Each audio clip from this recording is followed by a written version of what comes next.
চ্যানেলে নতুন হয়ে থাকলে চ্যানেলটা অবশ্যই সাবস্ক্রাইব করে দিও আর পাশে থাকা বেল আইকনটা প্রেস করে দিও যাতে আমার ভিডিও সবার আগে তোমার কাছে পৌঁছে যায়।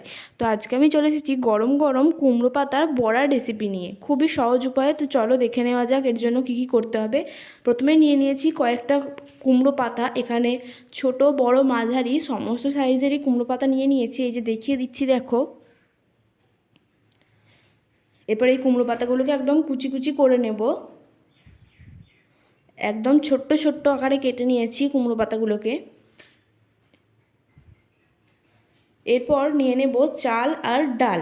চাল আর ডালটাকে ভালো করে ধুয়ে নিয়েছি, চাল আর ডালটাকে খুব ভালোভাবে পেস্ট করে নেব। ডালের পরিমাণটা একটু বেশি রাখতে হবে চালের থেকে। তো এই যে দেখো পেস্ট করে নিয়েছি, খুব মিহি পেস্ট করলে চলবে না, একটু যেন ডালের গোটা গোটা অংশ থাকে সেটা একটু খেয়াল রাখতে হবে।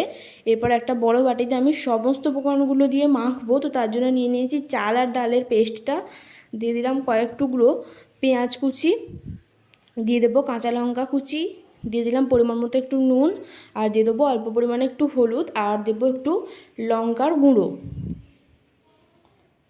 এরপর দিয়ে দিচ্ছি 1 চামচ মতো কালো জিরে আর 1 চামচ মতো গোটা জিরে। এরপর সমস্ত উপকরণগুলোকে খুব ভালোভাবে মেখে নেব। এই মাখাটা মোটামুটি 4 থেকে 5 মিনিট ধরে মাখতে হবে যাতে খুব ভালোভাবে মাখাটা হয় একদম।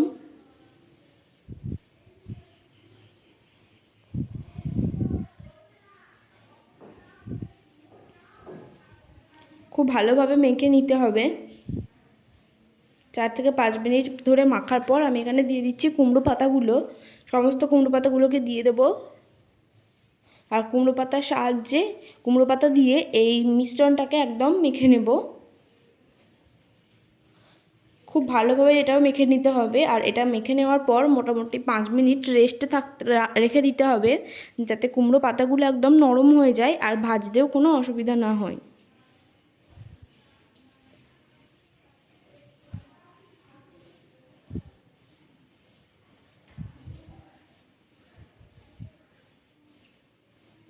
তো এই যে দেখো মাখা হয়ে গেছে, এরপর এটাকে 5 মিনিট রেখে দেব। 5 মিনিট পর আমি এখানে কড়াইয়ে দিয়ে দিচ্ছি তেল, সর্ষের তেল, সাদা তেল, যা ইচ্ছে ব্যবহার করা যেতে পারে।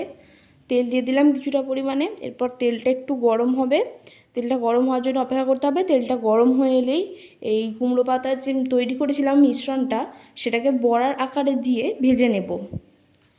এইভাবেই প্রত্যেকটাকে ভেজে নেব বড়ার আকারে দিয়ে। এটা ভাজতে একটু সময় লাগবে। খুবই কম উপকরণ দিয়ে খুব সুন্দর একটা রেসিপি, তোমরা চাইলে অবশ্যই বাড়িতে একবার ট্রাই করে দেখতে পারো, অসাধারণ খেতে হয়।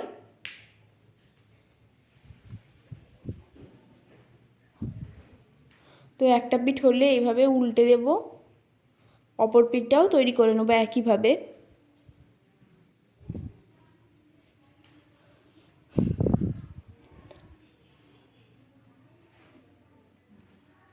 মোটামুটি এইভাবেই 5 থেকে 6 মিনিট সময় লাগবে ভাজতে।